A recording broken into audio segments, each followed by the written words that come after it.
აკადემიკოსი ლალდე პაპოვი შემოგვიერთდა ამასობაში სტუდიაში საღამოშტობის მადლობა გადაცემაში მონაწილეობისთვის.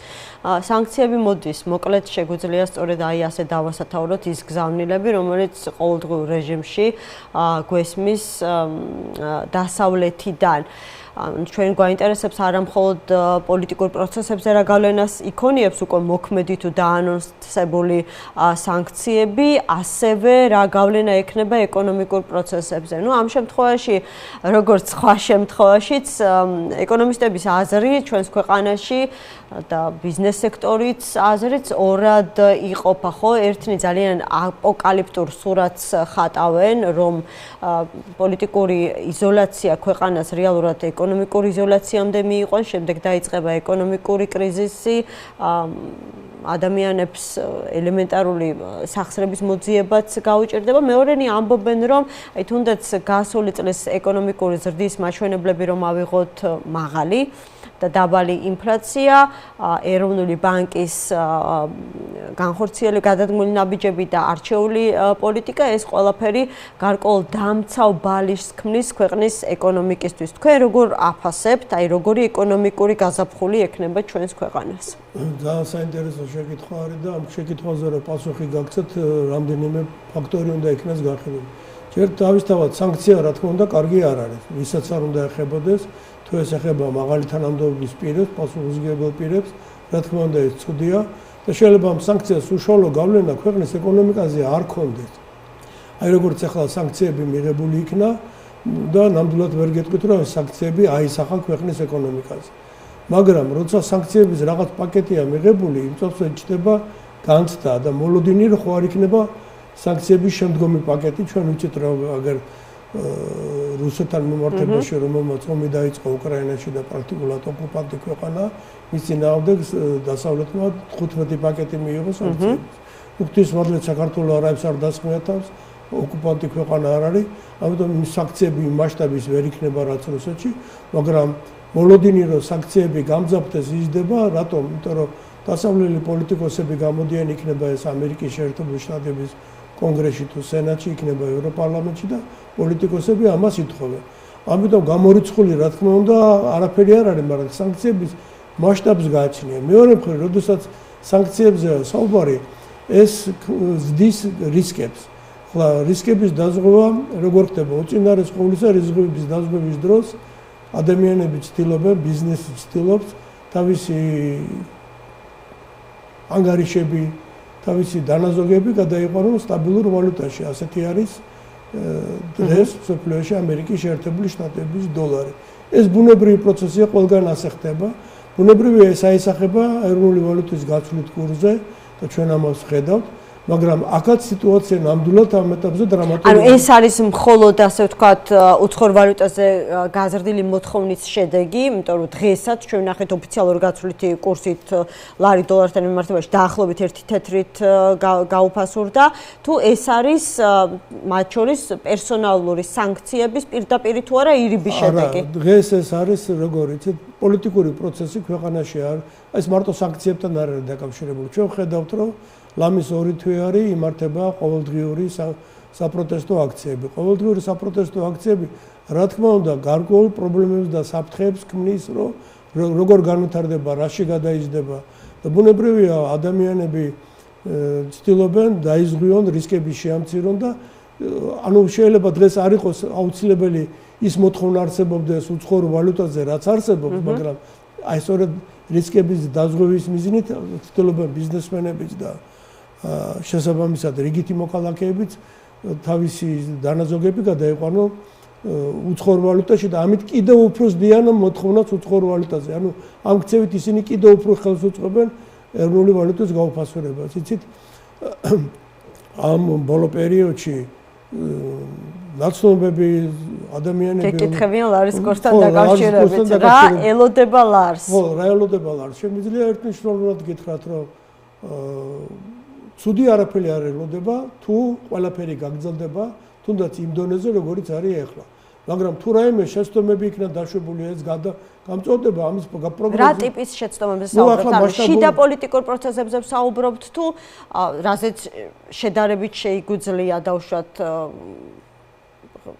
ხელი მიგვიწვდება ხომ რაღაცნაირად ვაკონტროლოთ თუ საგარეო წნეხზე საუბრობთ? აი, აქ არის კარგი შეკითხვა. შიგა პოლიტიკურად რო დაძაბულია ქვეყანაში სიტუაცია, ხედავთ, აქ გამოიყენება ასეთი ტერმინიც, რომ საქართველოში არის პოლიტიკური კრიზისი. მე ამ მიდგომას არ ვიზიარებ, საქართველოში არის არაპოლიტიკური კრიზისი, არამედ ბევრად უფრო სხვა კრიზისი. საზოგადოებრივი კრიზისი. საზოგადოება გახლეჩა. პოლიტიკურ საფუძვლებზე. პოლიტიკურ საფუძვლებზე, მაგრამ საზოგადოებრივი გახლეჩა ბევრად უფრო რთულია. ჩვენ ეს გვაქვს დაწყებული 91 წლიდან და აი ეს ამოტყოფობა სამწუხაროდ ესენი დღემდე მოდის. იმიტომ რომ შეიძლება პოლიტიკოსები რაღაცაზე მოლაპარაკდნენ, შევიდნენ პარლამენტში, არ შევიდნენ, მაგრამ საზოგადოების გახლეჩილობა რჩება, ეგ არის ბევრად უფრო რთული. ანუ საზოგადოებრივი კრიზისი გაცილებით რომ ძიმედ შეიძლება აისახოს ქვეყანაზე ვიდრე პოლიტიკური კრიზისი. პოლიტიკური კრიზისი, ნახეთ, აი პოლიტიკური კრიზისია გერმანიაში და მთავრობა გადადგა, იმიტომ რომ კოალიცია დაიშალა. პოლიტიკური კრიზისი არის საფრანგეთში და შერყეულია პრეზიდენტ მაკრონის მდგომარეობა. ასე რომ პოლიტიკური კრიზისები არის ის ვითარება, როდესაც მთავრობა ვერ იღებს გადაწყვეტილებას, ვერ გააქვს თავისი პროექტები რაც უნდა გაიტანოს და მას უწევს გადადგომა და ინიშნება ვადამდელი არჩევნები. საქართველოში ასეთი რამე არ არის, პარლამენტი შეიკრიბა, მთავრობა დაამტკიცეს, პრეზიდენტიც აირჩიეს და უფრო მეცაც გეტყვით. 4 ოპოზიციურმა პარტიამ, რომელმაც გადალახა ბარიერი, 3 ბიუჯეტიდან სწორედ ის დაფინანსება მიიღო, რა პროცენტებით დაუგროვდა არჩევნების დროს. თუმცა ეს იმას არ ნიშნავს, რომ ამ პარლამენტის ლეგიტიმურობას ცნობენ და ეთანამშრომლებიან საკანონმდებლო ორგანოში. ისინი ამას არ ცნობენ, მაგრამ აი იმ პარტიის, რომელმაც არ აიღო საბიუჯეტო დაფინანსება, მესმის, რადგანაც არ ცნობს, არც ფულს იღებს, მაგრამ როდესაც 4-დან 3 ოპოზიციურმა ძალამ ეს მოცემულობას ხომ არ ცulis წერა. არა, მოცემულობას არ ცulis, მაგრამ ირიბად აღიარება ლეგიტიმურობის. ეხლა რაც შეეხება საზოგადოებრივი კრიზისი, ისევ კრიზისად რჩება ხალხი ქუჩაში გამოდის, ყავს აქციების დროს დაკავებული ადამიანები, მოთხოვნა მათი გათავისუფლების და კრიზისი აისახა ოჯახებზე, ოჯახის წევრებზე დაპირისპირება, ეს განხეთქილი, ეს ბევრად უფრო რთული პრობლემა არის, ვიდრე პოლიტიკური პრობლემები ასე თუ ისე უფრო ადვილად გადაწყვეტადია, ვიდრე საზოგადოებრივი პრობლემები და ამიტომ ჩემი აზრით დღეს აქცენტი გადასატანია იმაზე, როგორ შეიძლება საზოგადოებრივი განხეთქილება, კრიზისი ეს რაფად ვერ დარეგულირდება. ახლა რაც შეეხება საერთაშორისო ფაქტორს, რომელზეც თქვენ ძანეთ, აუცილებლად არის დამოკიდებული, ამაზე ბევრი რამეა დამოკიდებული, მაგრამ არის საკმაოდ დიდი ბუნდოვანება იმასთან დაკავშირებით, როგორი იქნება ამერიკის შეერთებული შტატების საგარეო პოლიტიკა მას შემდეგ, რაც დონალდ ტრამპი მეორეჯერ გახდა ამერიკის უკვე რიგით 47 პრეზიდენტი. ჩვენ ხედავთ, რომ მისი განცხადებები არასტანდარტულია, როგორც ადრე, მაგრამ ახლა კიდევ უფრო გამორჩეულად არასტანდარტულია მისი ქმედებებიც, როგორ გარდაისახება, თუმცა ტრამპმა აჩვენა, რომ ის საკმაოდ მოგნილია. გავიხსენოთ, რომ რამდენიმე თვის წინ სანამ იყო საპრეზიდენტო არჩევნების კამპანია და თუნდაც არჩეული იყო, ის იძახდა, რომ ერთ თვეში დაასრულებდა ომს უკრაინაში. ახლა ლაპარაკობს უკვე სხვა სიტყვებით, სხვა არტიკულაცია. ამიტომ ისიც გარკვეულწილად პოზიციებს ცდილობს მოარგოს რეალობას და აი მისგან როგორი იქნება დამოკიდებულება სოფლიო წესრიგის მოწყობების, იმიტომ რომ სოფლიო წესრიგი იცვლება. ეს ძალიან ბევრ რამეს შეცვლის და ბუნებრივია საქართველოს სუბიექტი არ არის მოთამაშე, რომ სოფლიო წესრიგის შეცვლაზე რეალური ზეგავლენა ქონდეს, მაგრამ საქართველოსზე ყველაფერი არის. ხო, მაგრამ ჩვენ შემთხვევაში გვაქვს მოლოდინი, როდის შეიძლება მოიცალოს ჩვენთვის ამას ცოტა მოგვიანებით, თქვენ თქვით რომ გაცილებით მოქნილიაო. აი, მხოლოდ დღევანდელ ასე ვთქვათ, დღეს გაჟღერებულ ინიციატივებს, რომელიც მალე ალბათ უკვე თუ გავითვალისწინებთ იმ ტემპს, რა ტემპით აწერს ის განკარგულებებს ხელს, მალე ალბათ აღმასრულებელ განკარგულებად იქცევა, ტრამპი აპირებს, რომ ჩინეთსა და ევროკავშირს გადასახადები დაუწესოს და ბოლოს იყო, რომ ევროკავშირს მოუწოდა ამერიკის შეერთებული შტატებიდან მეტი ნავთობი და გაზი შეიძინოს თუ ტარიფების თავიდან აცილება სურთ. ანუ ეს რა არის? ეკონომიკური შანტაჟია? ნუ პრაქტიკულად კიდევ ერთხელ მეორებ, რამდენიმე დღის წინ იყო, რომ ტრამპი ესაუბრა ჩინეთის პრეზიდენტს სი ძინპინს და მათთან იყო შეთანხმება, რომ პირველი ვიზიტით ამერიკის შეერთებული შტატების პრეზიდენტი დონალდ ტრამპი უნდა ეწვიოს პეკინს. ახლა შეიძლება არ მოხდეს ასე, იმიტომ რომ ტრამპი ხშირად იცვლის პოზიციებს. ამიტომ თქვა ამის როგორ განვითარდება მისი დამოკიდებულება ჩინეთთან და რომელიც ამერიკისთვის დღეს ყველაზე მეტად არის პრიორიტეტული გარდა რუსეთ-უკრაინის ომისა. ამის პროგნოზის გაკეთება დღეს უბრალოდ შეუძლებელია. შეიძლება ეს შეხვედრა იყოს ძალიან მალე, შეიძლება რაღაც მიზეზთა გამო, რომელზედაც დღეს მე არ შემიძლია საუბარი, იმიტომ უბრალოდ არ ვიცით არავინ. შეიძლება ტრამპმაც არ იცის დღეს და ხვალ სხვა აზრი მოვიდეს თავში. სხვა რამე ურჩია, სულ სხვა გადაწყვეტილება მიიღოს. ამიტომ საერთაშორისო ფაქტორი, რა თქმა უნდა, საქართველოზე უშუალოდ აისახება, მაგრამ ეს საერთაშორისო ფაქტორებიც ჯერჯერობით სტაბილურად ჩამოყალიბებული არ არის. ხო, ამასობაში ასე ვთქვათ, ისევ დაუბრუნდები სანქციების, არ ვიცი, მუქარას, დაპირებას, თქვენ თქვით, რომ ყველაფერი დამოკიდებული იქნება იმაზე, თუ როგორი იქნება სასანქციო პაკეტი, როგორი იქნება ამ სანქციების მასშტაბები, ახსენეთ ისიც, როდესაც სანქციები არის და გვაქვს უკვე სახეზე პერსონალური სანქციები, ამას ეკონომიკურ პარამეტრებზე გავლენა არ მოუხდენია. ანუ რა ტიპის სანქციებმა შესაძლებელია იქონიოს მყისიერი გავლენა? არ დავიწყებ საუბარს აი ეკონომიკურ ზრდის მაჩვენებელზე და ასე შემდეგ და ასე შემდეგ. ელემენტარულად რაც ხალხს ყველაზე მეტად აინტერესებს ლარის კურსზე, ფასებზე, ადამიანების შემოსავლებზე, დასაქმების მაჩვენებელზე. იცით, მოდით მყისიერი სანქციებზე ნუ ვილაპარაკებ და გეტყვით რატო ეკონომიკას აქვს გარკვეული დროითი ლაგი, ანუ დროითი ინტერვალი, როდესაც რაღაცას რაღაც მოყვება. ეს შეიძლება არ იყოს ერთ კვირაში, გამოვლინდეს რამდენიმე თვეში. ამიტომ მე ნამდვილად არ ვარ მზად და არც ვაპირებ იმაზე ვიფიქრო, როგორ უნდა დასაჯონ საქართველოს ჩემი სამშობლო, იმისთვის რომ სიტუაცია კიდევ უფრო დამძიმდეს ქვეყანაში, მაგრამ კიდევ ერთხელ ვიმეორებ, სანქციების პაკეტებს გააჩნია. რა მასშტაბის იქნება, ვის მოიცავს, როგორი იქნება ეს სანქციები და რა თქმა უნდა შეიძლება ეკონომიკა სიმწავსე მარწუხებში ეკონომიკა არ მოექცეს, მაგრამ ნებისმიერი ასეთი განცხადებები და თუნდაც სანქციების მიღება უკვე არის გარკვეული უარყოფითი გზავნილი, რომელიც ძდის რისკებს და ეს რისკები, როგორც გითხარით, პირველ რიგში აი, მოდი ინფორმაციის საფუძველზე ვიმსჯელოთ, რაც ამ ეტაპზე გვაქვს დღეს სრულიად მედიაში და არა მხოლოდ მედიაში, პოლიტიკურ საზოგადოებრივ წრეებში განხილვის საგანია რადიო თავისუფლებისთვის გუშინ ირაკლი რუხაძის მიერ მიცემული ინტერვიუ. იქ ის საუბრობდა იმაზე, რომ ახლა არის ყველანაირი მცდელობა, რომ დასანქცირდნენ ადამიანები, რომლებიც ქვეყანაში ეკონომიკის მნიშვნელოვან ნაწილს ქმნიან.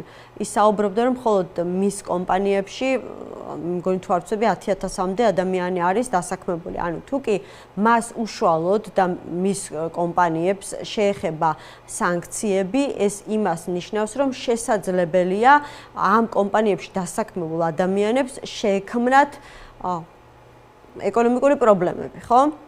რა თქმა უნდა. ის საუბრობს იმაზე, რომ მათ ხელისუფლებასთან აფილირებულ პირებთან დაპირისპირებული ადამიანები თუ არ ვიცი, გარეძალები ცდილობენ, რომ სწორედ ეკონომიკური კოლაფსის საფუძველზე ქვეყანაში მოხდეს ხელისუფლების ცვლილება. ანუ შეიძლება თუ არა პერსონალურმა სანქციებმა ქვეყანა სწორედ ეკონომიკურ კრიზისამდე მიიყვანოს, ეკონომიკურ კოლაფსამდე მიიყვანოს. კიდევ ერთხელ ვიმეორებ, სანქციების მასშტაბს გააჩნია. წარმოიდგინეთ, აი თუნდაც იგივე რუსეთის მაგალითი დღეს ხდება, ხო? ყველა ელოდებოდა, რომ ამ სანქციების ფონზე რუსეთის ეკონომიკა ჩამოიშლებოდა. მაგრამ პირიქით, რუსეთის ეკონომიკამ ტრანსფორმაცია განიცადა, გადავიდა სამხედრო რელსებზე და დღეს კიდევ უფრო საშიში გახდა, ვიდრე იყო მანამდე. რა თქმა უნდა, ჩვენ რუსეთის მაგალითი არ გამოგვადგება და ღმერთად დაგვიფაროს, რუსეთი ოკუპანტია ჩვენი ქვეყნის 20% დაპყრობილი, მაგრამ კიდევ ერთხელ ვიმეორებ, სანქციების ზომას გააჩნია და კიდევ იმას როგორ იქნება ეს აქმული საზოგადოებაში ბიზნესის მიერ, როგორ იქნება ეს აქმული მოსახლეობის მიერ, რამდენად გამოიწვევს ეს პანიკას. პანიკა თავისთავად ქმნის კრიზისის წინაპირობებს, მაგრამ კიდევ ერთხელ ვიმეორებ, ეს ყველაფერი დამოკიდებულია იმაზე, როგორი ტიპის სანქციები იქნება მიღებული. და იმ სანქციები, რომელსაც მივიღეთ, რა თქმა უნდა, არც ერთი სანქცია არ არის კარგი, ვისაც არ უნდა ეხებოდეს, რიგით მოქალაქეს შეეხება ეს ნებისმიერ შემთხვევაში, მაგრამ მასშტაბის შეხების იქნება განსხვავებული. აი გამოსავალი რა შეიძლება იყოს, იმიტომ რომ ისმის შეკითხვა არსებობს თუ არა ჯერ კიდევ ამ შემთხვევაში მოლაპარაკების სივრცე და სხვა შეს როდესაც თქვენ ახსენეთ რომ ეს არ არის პოლიტიკური კრიზისი თქვენი შეფასებით არის გაცილებით მძიმე ვითარება არის საზოგადოების კრიზისი, იმიტომ რომ თითქმის ყველა ფენაში გვაქვს ასეთ პოლიტიკურ საფუძველზე არსებული გახლეჩილობა, როდესაც პოლიტიკური კრიზისი არსებობდა, ხოლმე მაშინ არსებობდა რამდენიმე გამოსავალი. როდესაც ოპოზიცია იყო ბოიკოტში, მაშინ იყო საუბარი იმაზე, რომ შევიდოდა თუ არა ოპოზიცია პარლამენტში. დღეს მოცემულობა არის აბსოლუტურად სხვანაირი. არსებობს გამოსავალი ასეთ ვითარებაში, რომ მინიმალური ზარალით გამოვიდეს ქვეყანა შექმნილი ვითარებიდან, რაც არ უნდა ერქვას ამას. ახლა ძალიან კარგი თემა წამოწიეთ, იცით, ეს არ არის მარტო ეკონომიკის პრობლემა, იმიტომ რომ გითხარით, ეს არის საზოგადოებაში დაპირისპირება. იმიტომ რომ პოლიტიკური კრიზისის განმუხტვის მექანიზმი, ასე თუ ისე, ის მაგალითები, რომელიც თუნდაც დღეს სწრაფად განვიხილეთ, გერმანია იქნება თუ საფრანგეთი იქნება, არჩევნები არის განმუხტვის მექანიზმი პოლიტიკური კრიზისის. როცა მთავრობას არ აქვს უნარი მიიღოს გადაწყვეტილებები და კოალიცია იშლება. ახლა ჩვენთან განსხვავებული ვითარებაა. საუბარი იმაზე, რომ ჩატარდეს არჩევნები. არჩევნები ჩატარების წინააღმდეგი როგორ შეიძლება ადამიანი იყოს, იმიტომ რომ არჩევნები არის პოლიტიკური პროცესი და კონსტიტუციური მექანიზმი. მაგრამ იმასაც გაწერილი აქვს თავის მექანიზმი, როდესაც შეიძლება ჩატარდეს. იმიტომ რომ ახალი არჩევნები განსხვავებული არის იმისგან, რასაც ქვია ვადამდელი არჩევნები. ახალი არჩევნები ტარდება მაშინ, როდესაც ან ცენტრალური საარჩევნო კომისია არ დაამტკიცებს შედეგებს, ან არ ამტკიცებს სასამართლო უარყოფს შედეგებს. საქართველოში ეს ორივე ინსტანცია შედგა მსჯელობა, მათ ორივემ დაამტკიცეს. ამიტომ ახალ არჩევნებზე საუბარი შეუძლებელია, თუმცა ვადამდელი არჩევნების შესაძლებლობა არსებობს, მაგრამ ამ ვადამდელ არჩევნებსაც ხელოვნურად ხო არ შექმნი. ისე მივადექით იმას, თავარი რა არის ჩემთვის? საქართველოს არ გამოვიდეს კონსტიტუციური ჩარჩოდან. რაც მოხდა 91 წელს, 92 წელს, როდესაც მოხდა სახელმწიფო გადატრიალება საქართველოში, აი კონსტიტუციური ჩარჩოდან არ გამოვიდათ, ხოლო კონსტიტუციაში გაწერილი მექანიზმებით ყველაფერი დასაშვებია და ეს ნორმალური პოლიტიკური პროცესი იქნება. ხო, ქვეყნის ეკონომიკური წარმატებისთვის ძალიან მნიშვნელოვანია უცხოური ინვესტიციები, ხო? შექმნილი ვითარებიდან გამომდინარე, ამ თვალსაზრისით სახარბიელო მდგომარეობა არ გვაქვს. კიდევ უფრო უარესის მოლოდინი არსებობს იმ ფონზე, რომ ჩვენი ქვეყანა ფაქტობრივად იმყოფება საერთაშორისო იზოლაციაში, ანუ მაღალი დონის პოლიტიკური შეხვედრები ქართულ ოცნებასთან არის ასე ვთქვათ, შეჩერებული და გუშინ ნახეთ ევროპარლამენტში გამართული დებატები, სადაც ისინი პირდაპირ მოუწოდებენ ევროკომისიას, რომ სასანქციო პაკეტში მათ შორის განსაზღვრული იყოს ყველანაირი პოლიტიკური ურთიერთობის შეწყვეტა საქართველოს და საქართველოს ევროკავშირში გაწევრიანების პროცესის შეჩერება. აი თქვენ როგორც ეკონომისტი გეკითხებით, ეს კიდევ უფრო გააუარესებს ნდობას უცხოელი ინვესტორების მხრიდან სამართლიანობისთვის აღნიშნოთ, რომ იმ ევროპარლამენტში ისეთი დეპუტატებიც გამოვიდნენ, მართალია მათი რიცხვი ნაკლები იყო, მაგრამ რომელიც სხვანაირად ნაკლებად კრიტიკული და უფრო მეტად პოზიტიური დამოკიდებულება გამოხატეს დღევანდელი საქართველოს ხელმძღვანელობის მიმართ. რა თქმა უნდა, ის რომ დასავლეთთან არის გართულებული ურთიერთობა, ეს კარგი არ არის. რა თქმა უნდა, ეს ინვესტიციებზე აისახება. ამიტომ აუცილებელი არის მთავრობა, ვინც არის ხელისუფლებაში, აქტიურად იმუშაოს ურთიერთობის დალაგებაზე. საუბარი არის ურთიერთობის გადატვირთვაზე. ამაზე მარტო საუბარი კი არ უნდა იყოს, ქმედებაც უნდა იყოს, მაგრამ ცუდია, როდესაც მთელ რიგი წამყვან ქვეყნებში დაწყებული ამერიკის შეერთებული შტატებიდან საქართველოს არ ყავს ელჩი. ეს საერთოდ ძალიან ცუდია. და ერთ-ერთი პირველი რიგის ამოცანა არის საკითხების დარეგულირება და გადაწყვეტა. რაც შეეხება კიდევ ერთხელ ვიმეორებ ინვესტიციებს, აქაც ძალიან დიდი მნიშვნელობა აქვს შემდეგს. ჩემი გამოცდილებით მთავრობაში მუშაობის ძალიან დიდი მნიშვნელობა აქვს, როგორი არის საქართველოს ურთიერთობა საერთაშორისო საფინანსო ინსტიტუტებთან. ჩვენ შეჩერებ დაპაუზებული გვაქვს ურთიერთობა საერთაშორისო სავალუტო ფონდთან. ვერამდენადაც ვიცი, აი მალე ამ ზამთარს უნდა ჩამოვიდეს საერთაშორისო სავალუტო ფონდის ახალი მისია, ძველი პროგრამის აღდგენაზე აზრი არ აქვს, იმიტომ რომ იმას 2025 წელს ისედაც გაზიდისვა და ახალ პროგრამაზე იქნება საუბარი და ფიქრობ, ყველაფერი უნდა გააკეთოს საქართველოს ეროვნულ ბანკთან მთავრობამ, რომ ეს ურთიერთობა საერთაშორისო საფინანსო ინსტიტუტებთან დარეგულირდეს. ეს გახდება ეკონომიკურად საფუძველი იმის, რომ სხვა მიმართულებებითაც შეიძლება გარკვეული წარმატების, გარკვეული პოზიტიური შედეგის დადება. ამიტომ მე ასეთ რჩევას მიცოდი საქართველოს ხელისუფლებას, უწინარეს ყოვლისა იმუშაოს სავალუტო ფონდთან, სოფლიო ბანკთან, საერთაშორისო საფინანსო ინსტიტუციებთან. ამ ფონზე ეს შესაძლებელია ეროვნული ბანკი. მისია ჩამოდის. ეროვნული ბანკის პრეზიდენტი ან ეროვნული ბანკი ახსენეთ ამ კონტექსტში და სხვათა შორის გავრცელებული ინფორმაციით დასასანქცირებელთა შორის არის საქართველოს ეროვნული ბანკის მოვალეობის შემსრულებელი. აი რომ წარმოვიდგინოთ ეს კარგი არ არის რა თქმა უნდა. რა თქმა უნდა, აი რა შეიძლება მოყვეს ამ ყველაფერს. თუ კი ეს დავუშვათ ინფორმაცია რეალურად გამართლდება. მე მაინც მინდა ვიფიქრო რომ ეს სია რომელიც იყო გამოქვეყნებული შეიძლება ყველა არ მოხდეს სანქცირებულთა სიაში.